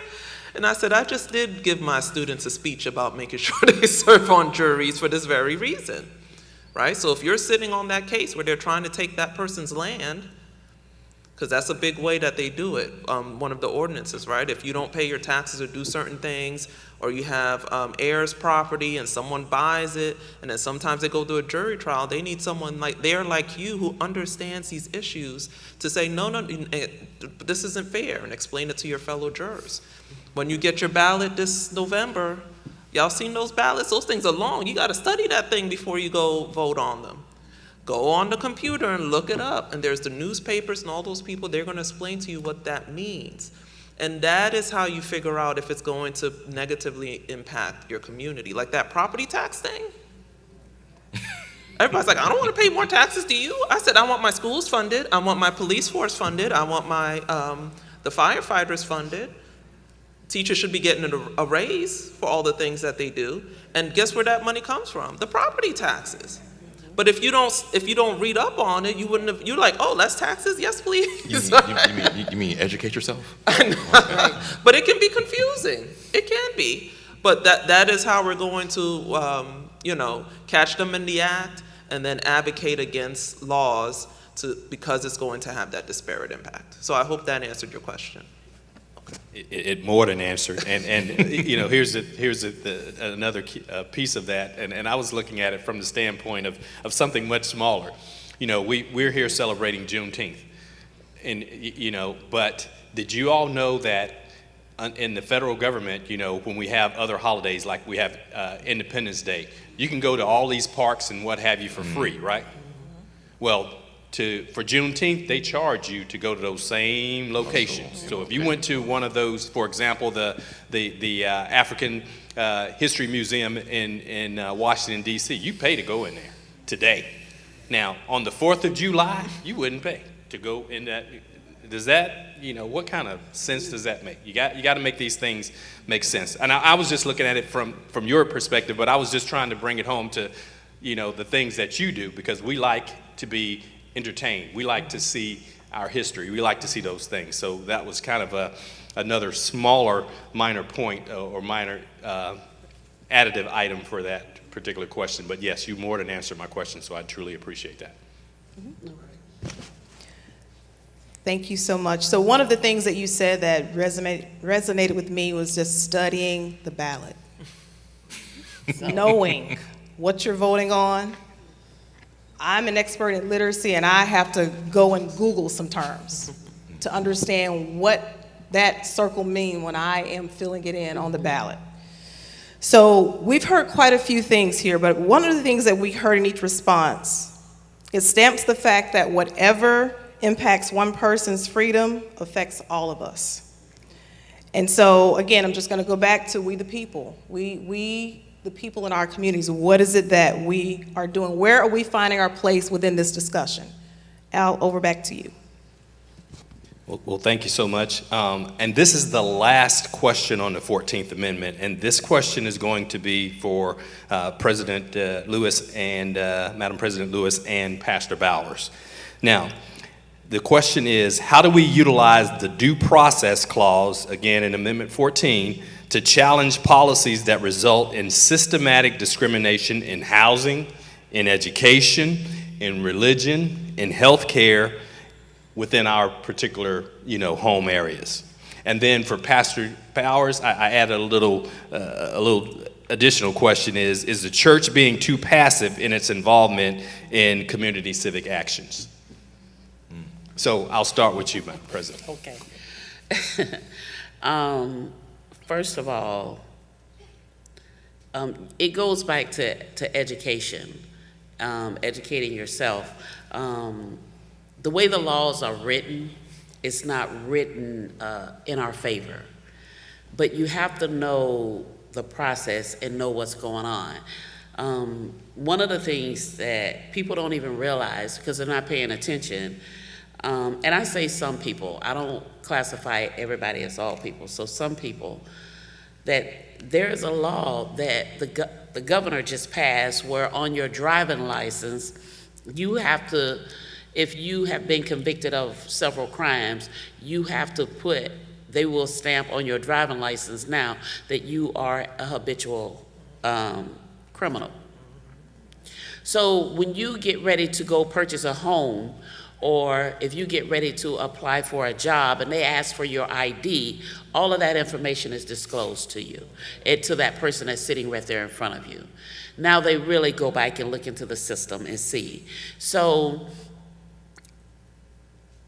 this goes back to the question before.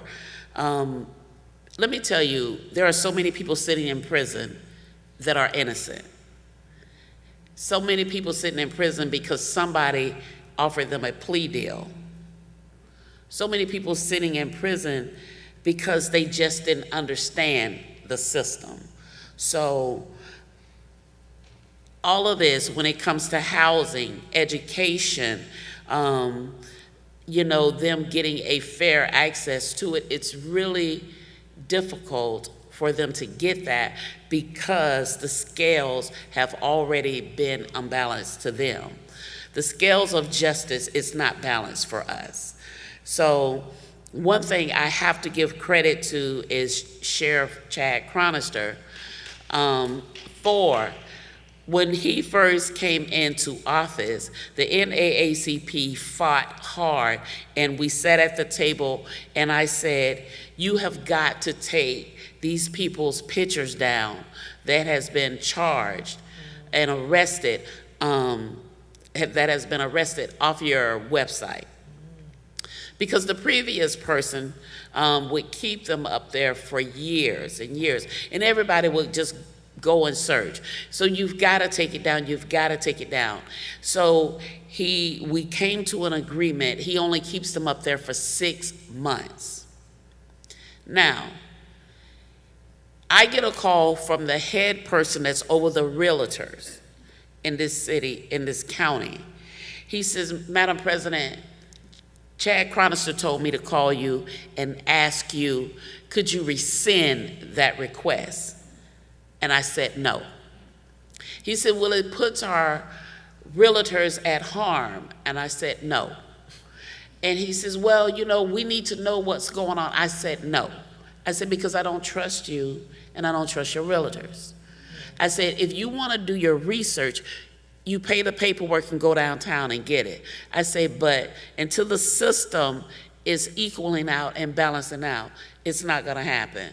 So these are some of the things that people have to know, that the odds are stacked against us, but you have to stay diligent and do your research and know what's going on when it comes to housing. And when it comes to education here in the system, whether it's in a private school, a public private school, or a public school, they all have issues and problems. So no matter you pay money or you don't pay money, they're not balanced out. You have to stay diligently watching your child's education, as a school teacher, an employer, no matter where you go. But no, things are not balanced to us. But I will also definitely encourage people to get involved, educate yourself. Don't just go home and sit there. And when the door closes, it's not completely closed. There are some ways to doing it. You either gonna sit still and say, I can't do it, or there's a roadblock in my way, or you just gonna figure out how to go around that roadblock and do it. There are many loopholes that you can go through, climb through, go under, and everything like that. So it's up to you to be the champion of your life. Amen. Amen. Yep. You know, the recurring theme is that the laws are not written. No, they're in our not. favor. So that's one of the things that we have to understand in order for us to get motivated, for lack of a better word, to act accordingly. So Pastor Bowers, I want to turn it over to you, and because we want you to focus on the religious aspect of this law. How can we utilize the due process clause to challenge policies that result in systematic disparities in education, housing, of course, healthcare, and in your area of religion? Thank you, Mr. Moderator. Now, I want to go back from a historical perspective. When the 14th Amendment was passed, it came under the heading of citizenship. Our people may have been slaves, but they took citizenship and freedom very, very, was very, very important to them.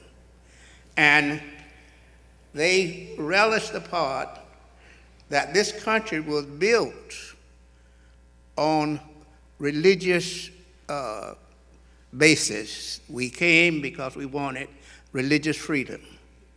But as we looked at the law, religious freedom was when it was to their benefit. And now so comes slavery and all of that. But when we passed the law, it gave us citizenship. We began to disprove everything that our counterparts had said we couldn't do. We weren't intelligent, we couldn't do this. And where we gained our strength was at the church. That's where we could come together, meet, strategize, make plans, and go and carry them out in the community. And everybody on the other side didn't have to know about it. 100 years later, internet, Facebook, even TV, we don't need to gather any longer. These are some transitions that we've made in the church. So go my house, so go the church.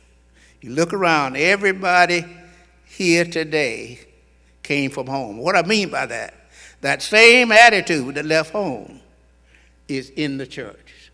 So as we have evolved, the church involvement has gone with us.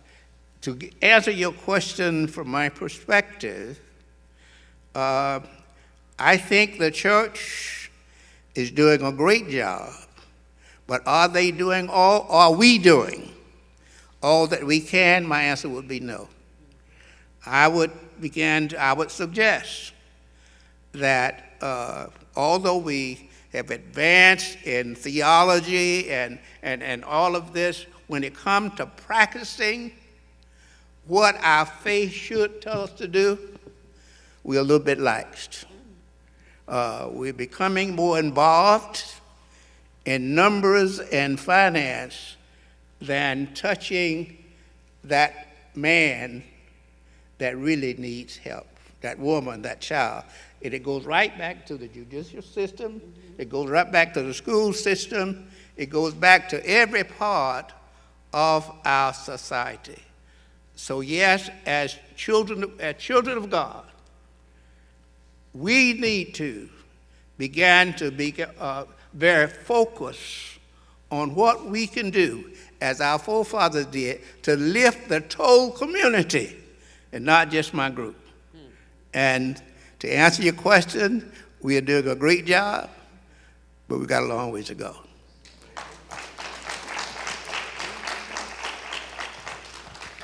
And I do appreciate that acknowledgement, and truly, you know, the one of the largest things that we have in any community is the church. Amen. You know, second to liquor stores.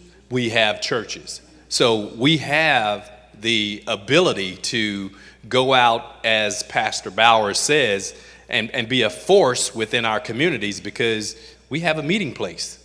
Yeah. We have a strategic place. And oh, by the way, you know, if we can come together as one body for religious purposes, we certainly can come together for community purposes. So I do appreciate those responses.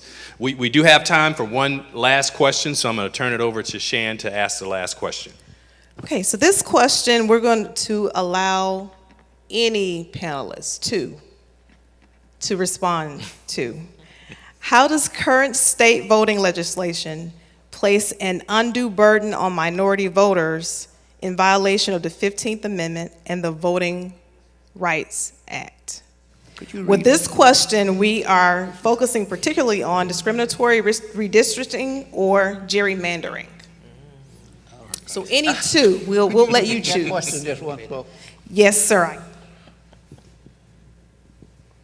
Mic check. Okay. How does current state voting legislation place an undue burden on minority voters in violation of the 15th Amendment and the Voting Rights Act?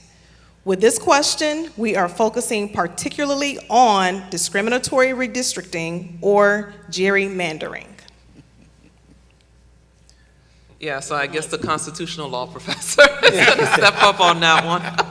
I'm actually working on a project now where I talk about gerrymandering and the Voting Rights Act, which is why it was passed, right? So gerrymandering is a term that talks about these drawing districts in these weird shapes to try to influence the result of that election. And they base it on political parties or your presumed political party, which is actually legal according to the Supreme Court. But they could not do it based on race. And so when I earlier said they gutted the Voting Rights Act, that is the part they removed because they were using the impact on the black vote. Because what they would do is look at, to this day, even though we've had integration and like we've heard earlier, some of us living in these gated communities and everything, for the most part, black communities still live with each other. And so they can tell where they are. And so if they draw a district where it's, predominantly black, then they know they'll probably vote in a black candidate. But if they draw the line so that they split up that black community into 4 different districts, and now they make up a very small portion, then they're less likely to have a black representative. So that's what gerrymandering is.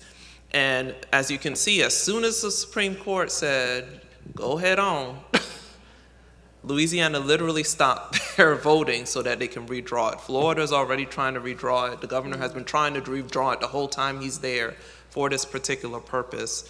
And so it's negatively impacting us. But again, drawing on our history as a community in the United States, we've overcome it before, we will overcome it again. We will continue to work, we will continue to organize, we will continue to build up candidates and individuals who can represent us, who can build coalitions. That is going to be really the important way to deal with it. We need to start building coalitions. Like Madam President said, she got in Sheriff Cronister's office, like this is one thing you can do right now that's going to positively impact our community, and here's why.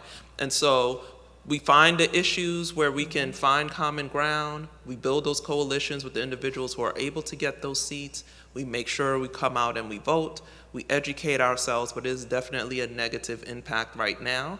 But I do believe, I majored in African American studies. My family's from Haiti.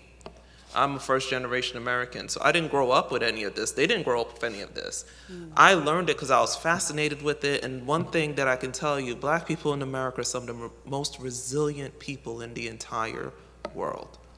Most creative, courageous. I mean that, right? I'm proud to be a black American. And then I draw inspiration from them.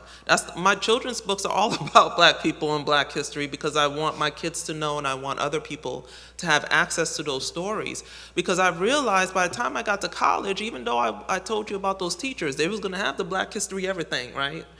I still didn't know a lot.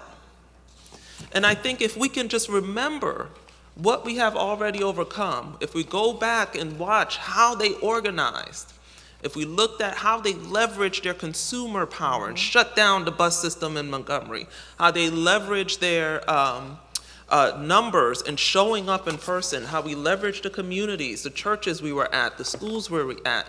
If we remember that we did that before, we will do it again, and we're going to keep doing it because freedom is a constant struggle, right? They're not going to give it to us. We're always going to fight for it. That is how we're going to overcome it. And I do want to make one other point, because we're talking a lot about law. I'm a law professor, right? So I want to, start planting those seeds. If you noticed, all these things we're talking about, lawyers were at the forefront. They were on the front lines of it. They were one of the key partners. And so we got to start preparing our young people and say, hey, do you want to be a lawyer? Every family needs one now, right? So start thinking about that.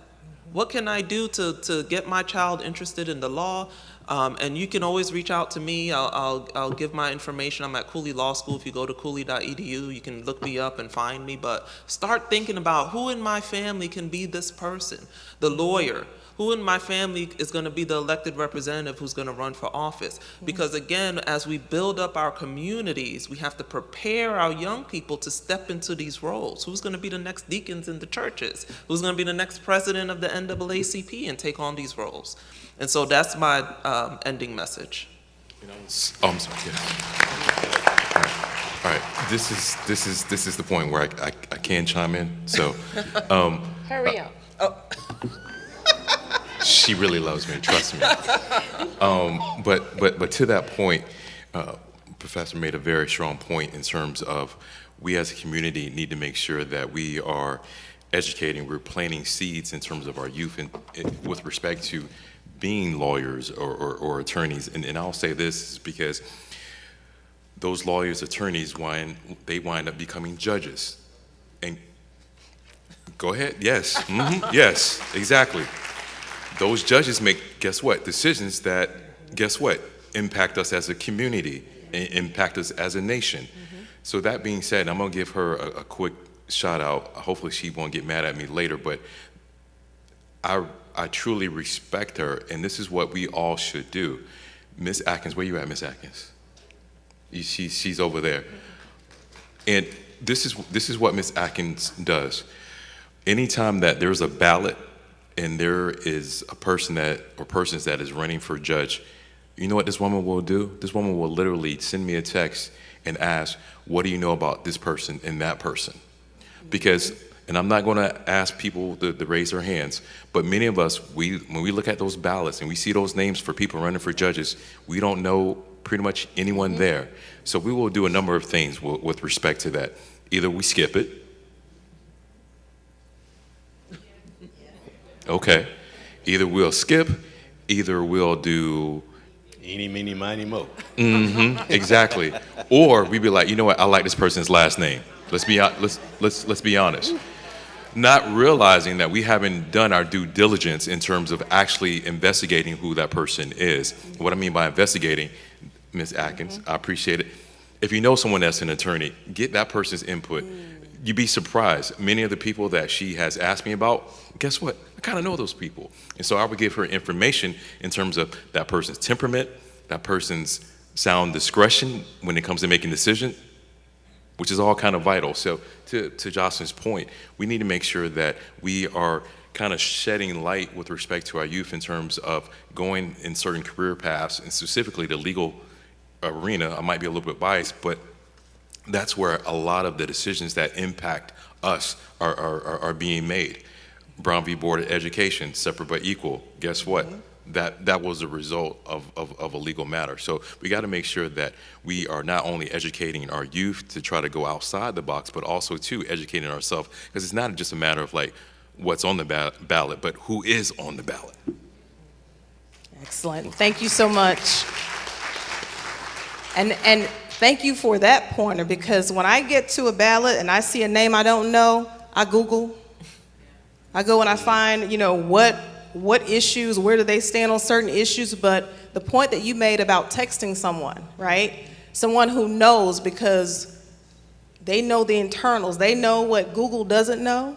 They know what ChatGPT can't answer, right? So thank you for those specific action steps and just reminding us You know, if not us, then who? Who are we grooming next? Thank you both. Okay, back over to you, Al.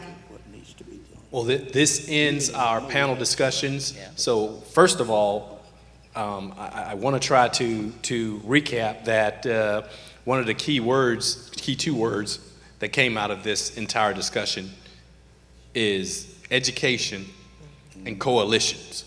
Education and coalitions, meaning that, one, knowledge is power. We've heard that cliche a million times, but it's what we do with that education after we receive it is what matters.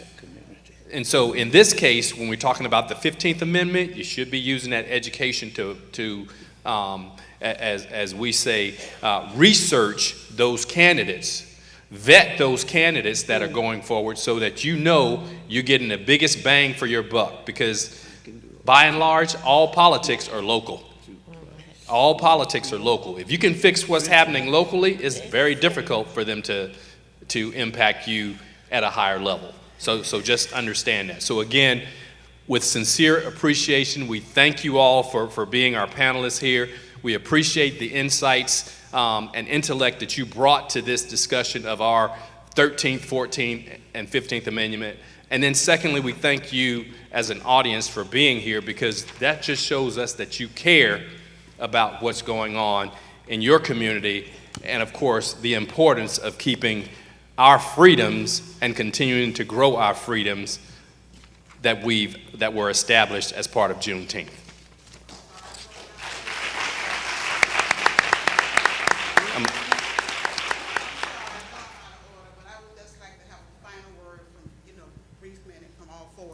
Okay. All right. All right. No questions. Just a brief 1 minute. 1 minute? Okay. One minute closing comment from each one of you all. Now, I know I was doing the ladies first, but I'm just going to go from left to right as I'm facing you. So I'm going to start with Pastor Bowers there. Words of wisdom. Thank you so very much. As we have experienced this afternoon, the information that we've received, one thing I want to point out is the importance of community and home. Everything we've talked about, if we would start as parents at home, whether you can read or not, began to instill in your children the need to get involved. Secondly, know that, and President just showed us something, I can do all things through Christ Jesus, who strengthens me. Take that to home, because no matter what the problem we may face, if we would just depend, trust, and seek God's guidance, we will be successful. Our forefathers wasn't successful on their own, but through it all, they trusted God. Didn't know what was going, even know if life would exist tomorrow. But through it all, they trusted God and they kept community together. Let us kind of begin to look and see if we can roll back there. I don't even know one of my neighbors' name next door. When I first came to Progress Village, I knew everybody in Progress Village. The point I'm trying to make is let's get to know each other so that we can help each other. Thank you, sir. Yes. First of all, I want to thank y'all for this wonderful opportunity. Just a couple of words. When it comes to voting, just do it. Stop making excuses. Stop listening to what they're telling you that you cannot do. My mother told me the story that she had to recite the Constitution. Just do it. So what? They put a roadblock in your way. Figure it out. Go around it. Do it. Just do it. everyone should be challenging themselves to register at least 10 people a week and checking on their neighbors, their loved ones, to making sure that they are registered to vote, that all of their information is accurate and current and up to date. We need to take ownership of our own. See, a past president of the NAACP, Ann Porter, God bless her soul, said, "Stop asking them to do it and just do it." That's what we got to do. They're not gonna do it for us. I ain't got time to beg. I ain't gonna do all that. My mother raised 7 kids, and she said, if I tell you to do something one time, you better do it. So I'm gonna tell y'all, just do it.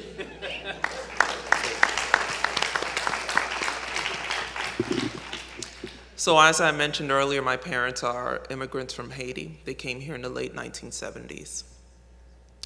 They came so that they can escape a dictatorship who was coming after my grandfather. They came so that they can get free education for their children, which to this day, Haiti does not provide. They came so they could have a chance. And they really believed in the American dream. So I want to remind you that despite all the disparities, you all have access to more things than some other people right down the way, right down the Caribbean Sea. And so sometimes we gotta remember that despite all the things that are happening to us, we do have power. Man, I gotta remind my students that all the time. I'm like, you have power. Do you know most people who apply to law school don't get in to any law school? You got in. You got power. So then sometimes when you're feeling down, like, I go to Maya Angelou quote, "You may face many defeats, but you must not be defeated." I gotta remind myself that over and over again. Every time the Supreme Court do something stupid, I'm like, okay, we may face many defeats, but we will not be defeated. Somebody say something stupid on the TV about our forever floaters. I'm like, we may face many defeats, we will not be defeated, right? And then we gotta remember to celebrate, y'all. Did y'all see the Obama Presidential Center? Come on, somebody. You better get on that waiting list because it's booked till November. I'm getting there though. And I watch it and he said, this is what I like about vision. Think whatever you will about, him as a politician or his politics, but the vision. He said he took all the furniture from his Oval Office and put it in the center so people could sit in it, take pictures in it, and dream when they're there. And that's why we keep talking about the young people. You gotta plant the seeds now. So like I said, I mean it. Look me up. I'm happy to come speak, talk to the young people, talk whoever's interested in hearing more. And thank you so much for having me. Oh yeah, wow, great, I'm the last one. After all that.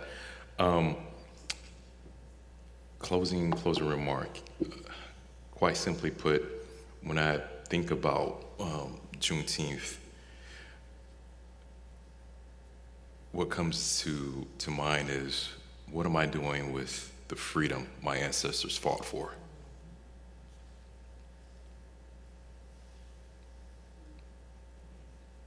And I sit in that. What am I doing to honor the legacy that my ancestors fought for, died for, that were embarrassed, humiliated for? What am I doing? That's a question that each of us can only answer ourselves.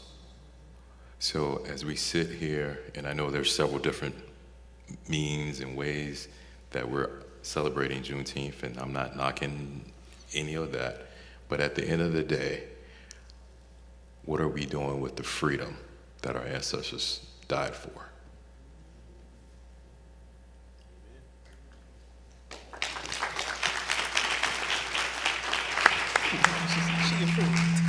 I'd like to thank our panel once again for those pearls of wisdom. Everybody give my hand again.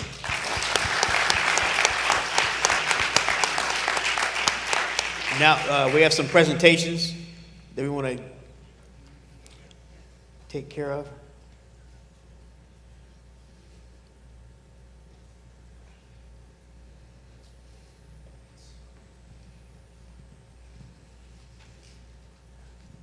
I wasn't supposed to do this, but I guess I'm going to go ahead and do this. On behalf of the Black History Ministry here at the First Baptist Church, and on behalf of our pastor, Todd, in his absence, we want to thank all of you so much for accepting our invitation, and we just want to give you a little love token for being with us this evening. And also to our moderators, this is your second year. We may do a third year, we don't know which way, but we also have a token of love token for you too. And to all of you that came out this evening, thank you so much. The Black History Ministry, please stand up. Those members that are here.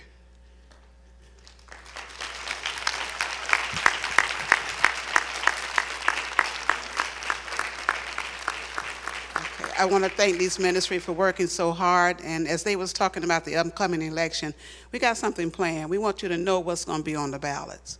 So we got something planned for you coming up. And we want to thank Commissioner Miller, Commissioner Gwen for being with us, and appreciate that.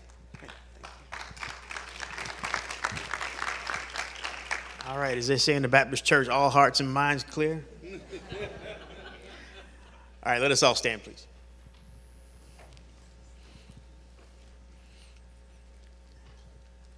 Father, we thank you for what our eyes have seen and what our ears have heard tonight, God. And we just ask that you can continue to bless us as a people, God, as we go forward and to dwell on the successes and remember the failures they were to be able to learn from past mistakes, God. We just ask that you continue to bless us and keep us as we go along this life's journey. And please give us safe passage back to our families, friends, and loved ones this evening. Give us a good night and a good tomorrow. In the name of Jesus Christ we pray, amen.